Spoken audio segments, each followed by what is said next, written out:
미국 시간으로 오늘이죠. 전 세계인들의 이목이 집중된 5월 소비자 물가지수 CPI가 발표될 예정입니다. 이 시장 예상치보다 높게 나올 경우에는 스태그플레이션에 대한 공포가 더욱더 확산될 예정인데 이런 가운데 한국은행이 그 어느 국가보다 이 대외 환경에 의존하는 우리나라는 스태그플레이션이 닥칠 확률은 또 낮다고 평가했습니다. 어떻게 이런 분석들이 좀 나오고 있는지 자세하게 체크해 보겠습니다. 한국경제신문의 한상춘 논설위원 나와 있습니다. 안녕하십니까? 네, 안녕하십니까? 네, 지금 전 세계의 이목이 미국 시간으로 오늘 발표될 5월 소비자 물가 지수를 주목하고 있는데 현재 몇 퍼센트? 사실 8.3, 8.2 다양하게 나오고 있는데 어떻게 예상하십니까? 네, 사실 그 예상이라는 거는 예상에 그치고 예, 그렇죠. 올해서부터는 월스트리트저널이 시장의 컨센서스를 바탕으로 해서 인플레 예상치를 계속 나오는데요. 계속 틀려서 예. 사실 주가에 그 부담이 되는 예. 것 같아요. 오늘 제 와이셔츠 색깔이 빨간색 아닙니까? 예, 그래서 미국도 또 오늘 그 5시 30분부터 우리 캐스터분이 전해주는 내용을 보면 경기 침체, 인플레, 폭등 이런 식의 워닝하는 이런 빨간색이 이렇게 돼서 미국의 월가에서 분위기가 색깔로 얘기하면 빨간색이다 해서 예, 저들이 이게 빨간색을 입고 왔습니다. 가장 이렇게 예상치가 나오는 거는 지금 홍익국에서 말씀한 대로 5월 그 미국의 소비자 물가 상승률이죠. 예. 사실 두 가지 가능성을 동시에 말씀드렸습니다. 지금 수점 자체는 그 갤러핑이고 속도는 하이퍼인데요. 5월 수치 관련해서는 하나의 그 기로점이 있지 않느냐. 그래서 4월에 이어서 5월에도 물가 상승률이 좀 둔화된다면 인플레 피크아웃론 증시 입장에서는 낙관론이 되겠죠. 예. 반면에 월스트리트저널이 저주가 다시 한번 나타나면 이번에는 좀 주가가 오히려 많이 떨어질 수도 있다 하는 이런 두 시각을 지금 얘기했는데요. 어제 앨런의 재무장관께서 인플레가 통제할 수 없는 수준이다. 예. 그래서 어느 정도 좀 예고를 이미 5월 소비자 물가 상승률 같은 경우에는 5월 수치거든요. 그래서 경제 컨트롤 타워 입장에서는 그걸 갖고 좀 얘기한 게 아닌가 하는 이런 측면에서 좀 불길한 조짐을 또 어제 방송에서도 좀 말씀을 드렸었는데요. 오늘 거기에 이어서 라가르도 ECB 총재가 유럽의 물가가 상당히 좀 안 좋다. 그런 측면에서 마이너스 금리를 좀 탈피하겠다 하는 측면에 7월에 6월 말까지 테이퍼링을 종료하고 7월 달, 9월 달에 금리 인상 가능성을 비춰준 것이 사실 오늘 증시에 부담이 됐다 이렇게 보겠습니다. 아무튼 우리 시간으로 오늘 한 10시경 정도가 발표될 거로 이렇게 보이는데요. 올 5월의 CPI 물가, 세계경제 향방과 관련해서 굉장히 기로점이 되지 않겠나 이렇게 보고 있습니다.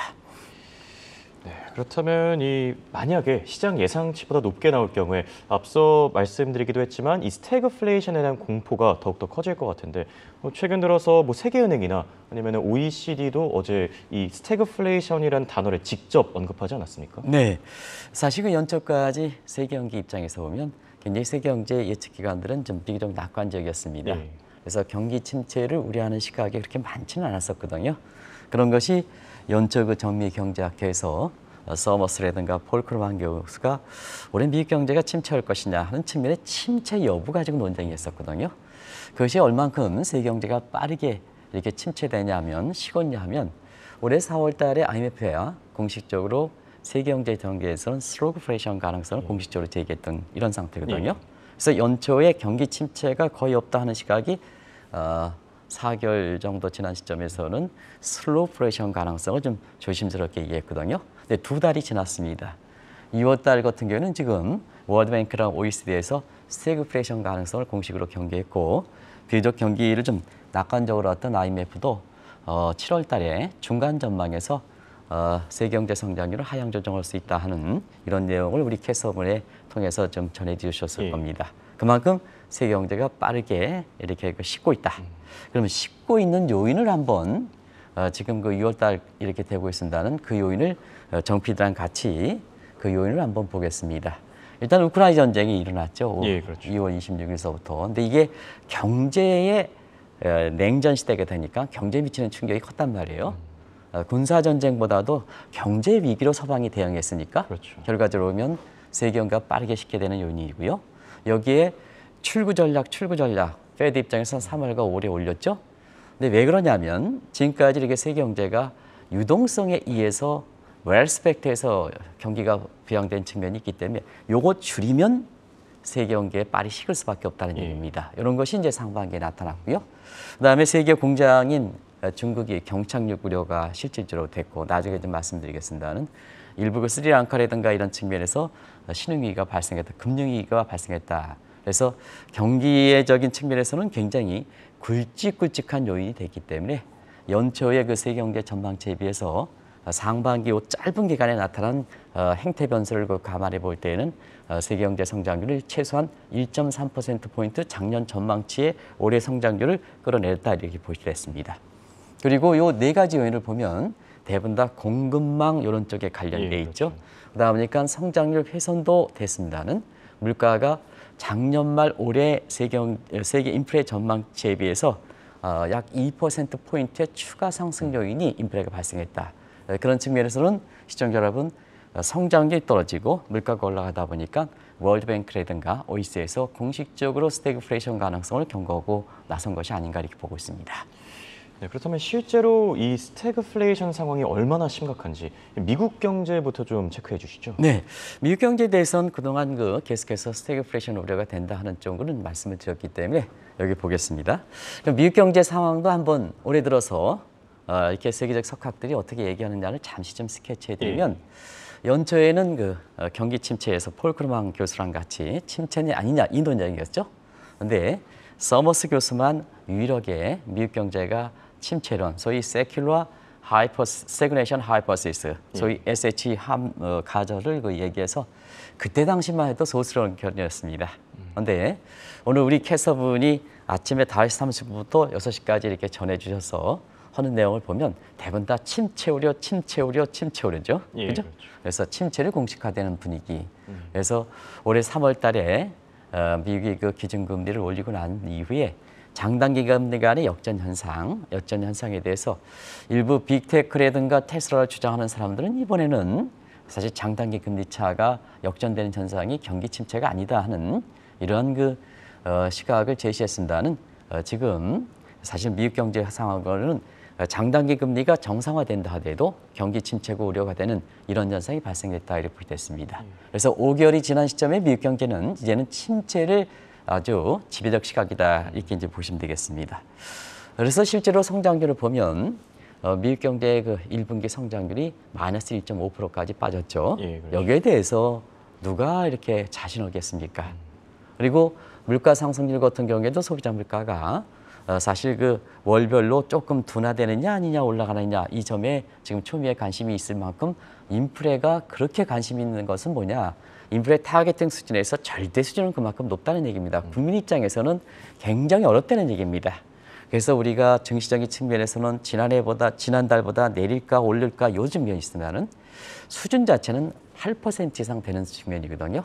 그러다 보니까 성장률도 떨어지고 물가가 이렇게 올라가다 보니까 미국 경제도 제닛 앨런 재무장관이 다보스 포럼에서 미국 경제도 스태그플레이션이 닥친다 하는 입장으로 정리한 것이 아닌가. 왜냐하면 앨런 장관 자체는 작년 저부터도 파월 의장에 비해서는 경기에 대해서 좀 어둡게 보긴 했습니다는 인플레 문제라든가 이런 측면이 이렇게 어렵게 보지는 않았었거든요. 그러나 잘못됐다. 내가 잘못됐다. 미국 경제 스태그플레이션 닥친다 하는 쪽으로 다보스 포럼에서 최종적 입장을 정리하신 것이 아닌가 이렇게 보고 있습니다. 네, 그래서 미국 쪽 상황 확인해봤고 이번엔 중국으로 넘어가겠습니다. 네. 사실 올해 상반기만 놓고 보면은 미국보다 좀 상황이 더 좋지 않았다 이런 평가들 나오고 있거든요. 상황이 안 좋죠? 상당 부분 안 좋았습니다.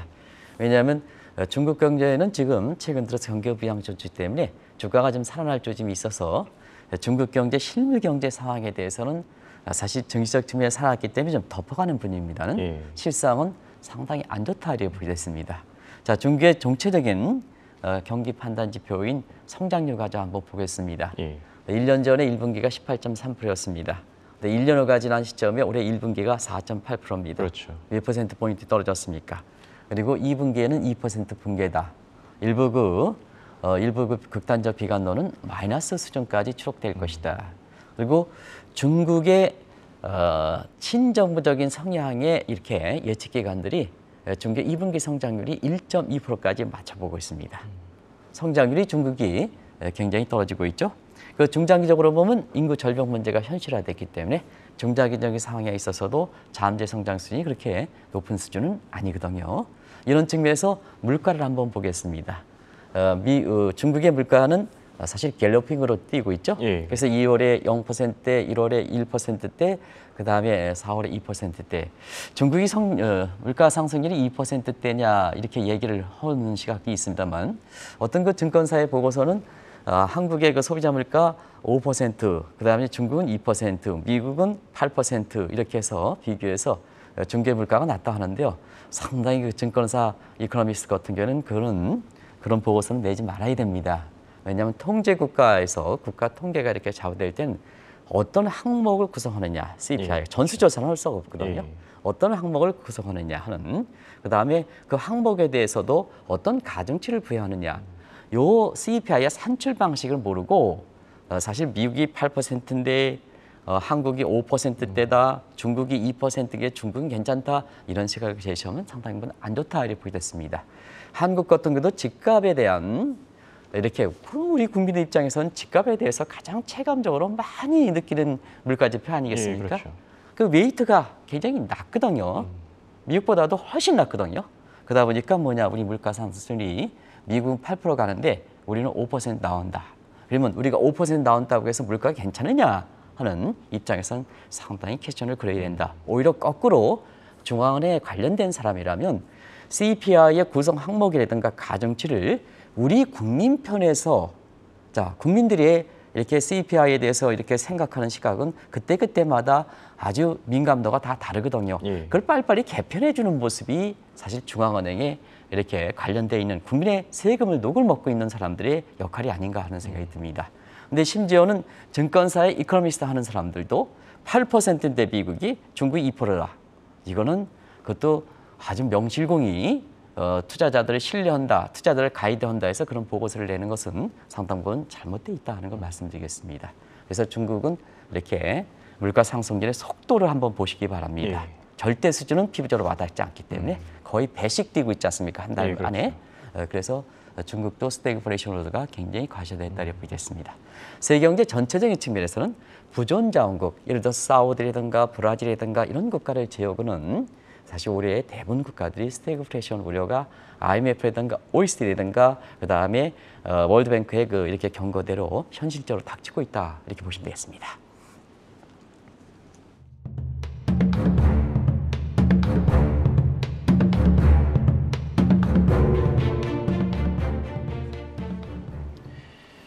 말씀하신 대로 스태그플레이션 이제 정말 코앞으로 다가왔습니다. 현실화되고 있는데 연준이 상당히 곤란할 것 같습니다. 네, 코앞으로 닥쳤다보다는 지금 상반기의 성장률을 놓고 볼 때는 또 물가를 볼 때는 닥쳤다 이런 표현을 정책 대응적인 측면에서는 그런 심각성을 부여해주는 것이 더 좋은 게 아닌가 하는 이런 생각이 듭니다.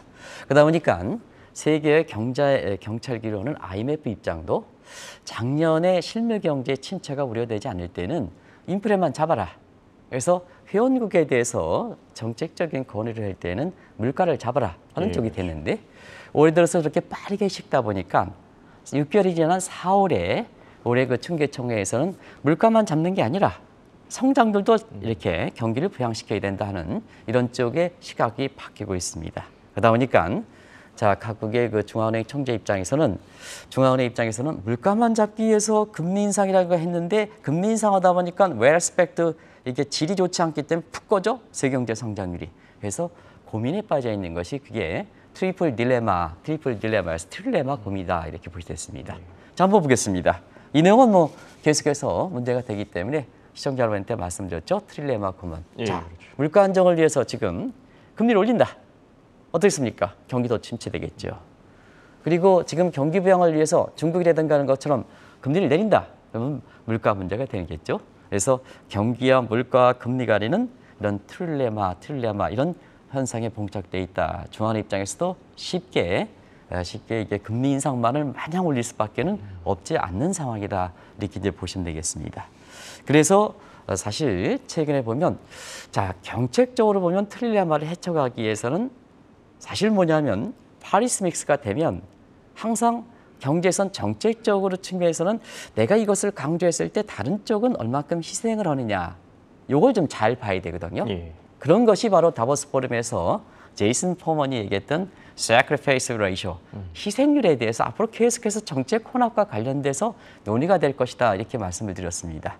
그래서 제이슨 포먼도 하버드의 교수입니다는 현재 필립스 강연에서 세계 경제 물가 상승률 1% 잡기 위해서는 실업률 6% 희생해야 된다 하는 입장인데요.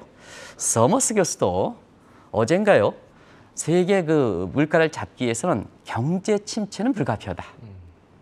그러면 똑같은 맥락이죠. 고용과 성장은 같은 맥락이기 때문에. 예, 그렇죠. 그래서 똑같이 이 sacrifice 문제, 이런 문제가 지금 불거지고 있다. 그래서 올해 그 8월 달에 그 잭슨홀 미팅에서는 인플레만 잡는 게 아니라 경기 침체 문제를 이렇게 잡기 위해서는 이런 쪽에 이 sacrifice ratio에 대해서 입장이 정리돼야 물가를 얼만큼 가는데 정책적으로 또 어느 부서가 주력해야 될 것인지, 또 다른 편에 희생되는 부분을 잡기 위해서는 어느 부서가 간장하고 그다음에 어떻게 정책을 모색해야 될지 하는 측면에 이 sacrifice는 뭐냐면 복합 위기에 대한 처방 방법.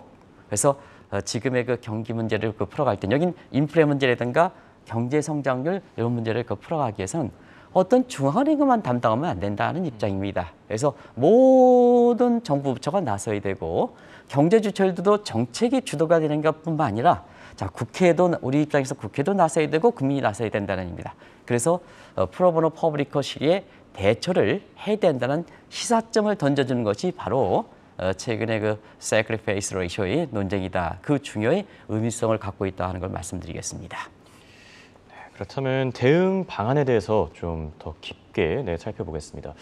과거 1970년대 그리고 80년대 그 당시에도 이 스태그플레이션 논쟁이 있었는데 지금과는 좀 상황이 다르니까 이 접근 방식도 달리해야 된다. 이런 분석도 나오고 있지 않습니까? 네, 사실 그 스태그플레이션 하면 경제 그 역사상 보면 1970년이 아니라 1980년대 이렇게 초에 일어났거든요. 예. 왜냐하면 1979년에까지만 해도 주류경제학은 케인즈안의 총수요 관리 정책이 일반적 주류경제였거든요. 이것을 서프라이 측면으로 대처를 바꾸는 것이 제2차 오일쇼크에 유가가 많이 올라감에 따라서 경기가 침체되고 물가가 올라가는 스태그플레이션 상황이 높기 때문에 경기 대응 방식에서는 케인즈안의 총수요 관리 정책, 대부분 다 금리 병은 총수요 관리 정책이거든요. 이게 한계를 봉착함에 따라서 공급 사이드로 변화시킨 것이 서프라이 사이드 이코노믹, 레이거노믹스다 이렇게 보시됐습니다. 그래서 세계 경제 역사상 스태그플레이션 얘기는 1980년대 초에 나왔는데요. 발상도 전환시켰죠. 총수요 관리 정책 총공급력, 이게 유명한 아서 레퍼의 감세 정책을 통한 서프라이 사이드 이코노믹이다 이렇게 보시됐습니다. 그런데 지금은 스태그플레이션이 1980년대식으로 이게 대응할 것이냐 하는 측면에서는 그때는 단선이라는 얘기입니다. 2차 오일쇼크라는 단일 변수에 의해서 됐거든요.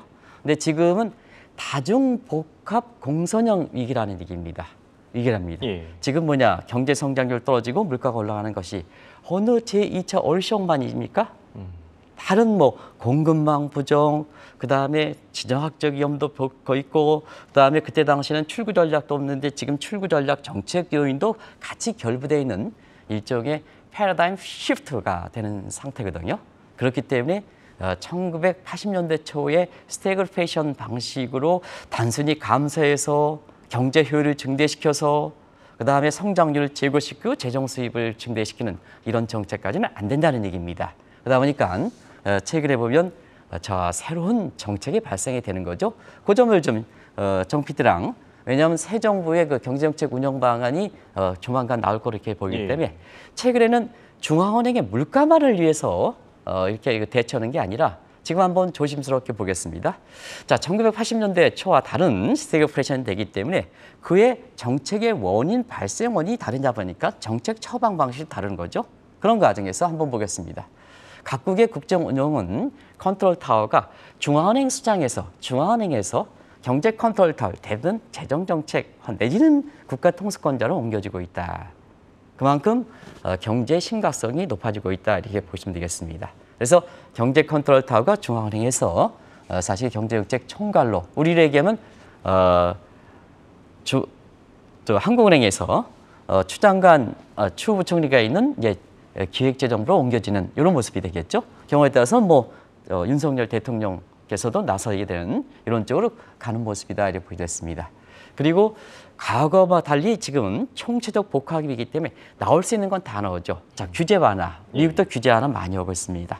생산성 증대를 위해서 노력하고 있습니다. 기업이 비용 요건을 소비자에게 전가시키지 말라. 생산성 증대해서 내부적으로 좀 흡수시켜라 하는 이런 정책. 그다음에 인프라 확정, 국가의 기간 산업 같은 확충 문제. 그리고 노사에 있어서는 좀 국민이 공감대에서 노조들 좀 임금 상승하지 말아라 하는 측면.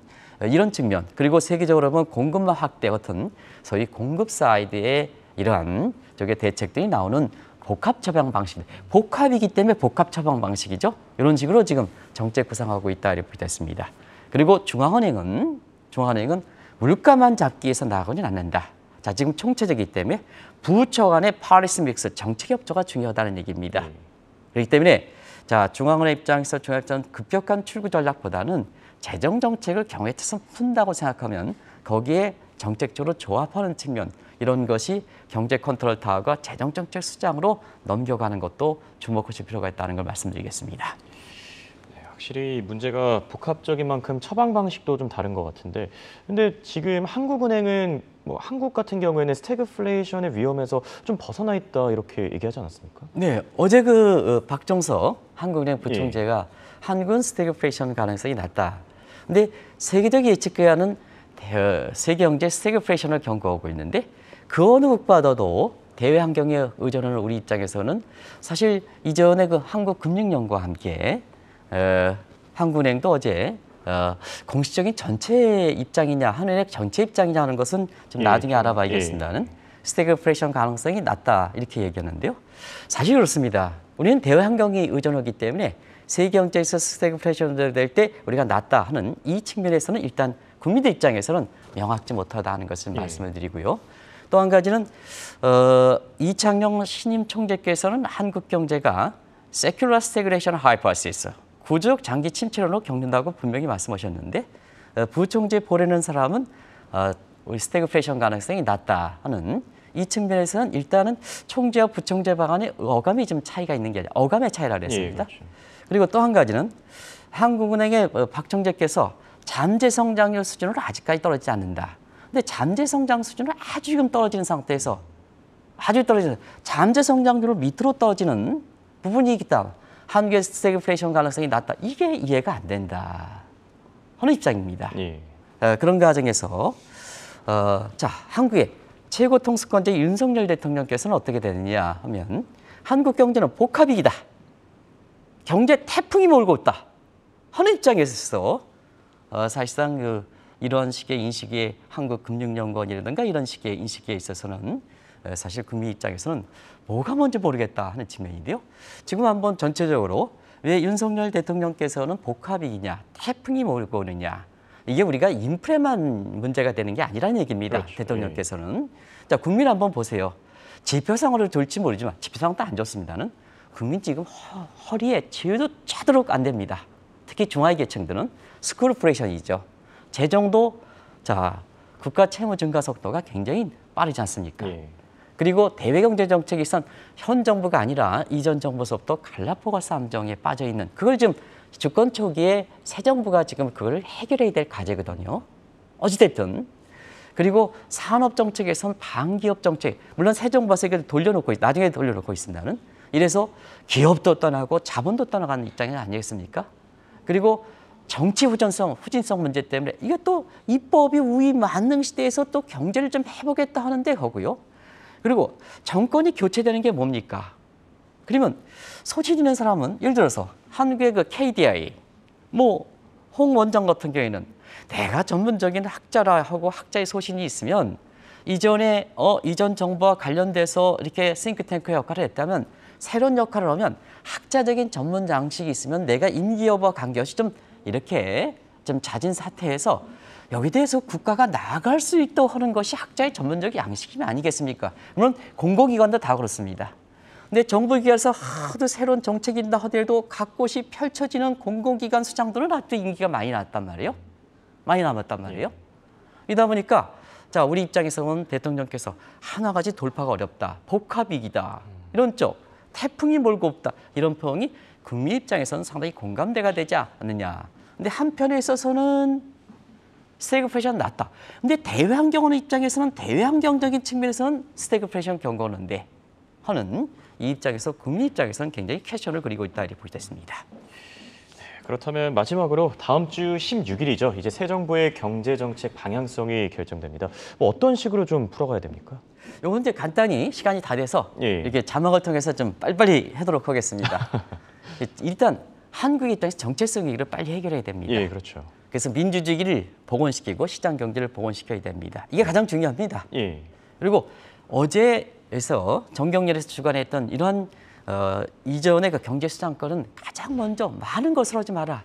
이 정체성이 살아난 상태에서 자유의 창의와 복원, 인간적 사람이 되는 거다. 그래서 규제 완화된 걸 통해서 창의성을 좀 북돋아 달라 하는 쪽에 강조를 했는데요. 가장 중요한 문제를 좀 말씀해 주신 것이 아닌가 이렇게 보고 있습니다. 그리고 경제는 안보를 좀 분리시키면 안 된다. 이전 정부 것처럼 안미 경쟁이 있을 수가 없다. 우크라이나 사태를 봐라 하는 측면에서 그리고 경제가 정치가 좀 백업 좀 해줘라. 그러면 세부적 내용은 표를 한번 통해서 이렇게 간단히 좀 정리해 드리겠습니다. 아마 이런 내용들이 잡지 않겠느냐 하는 측면인데요.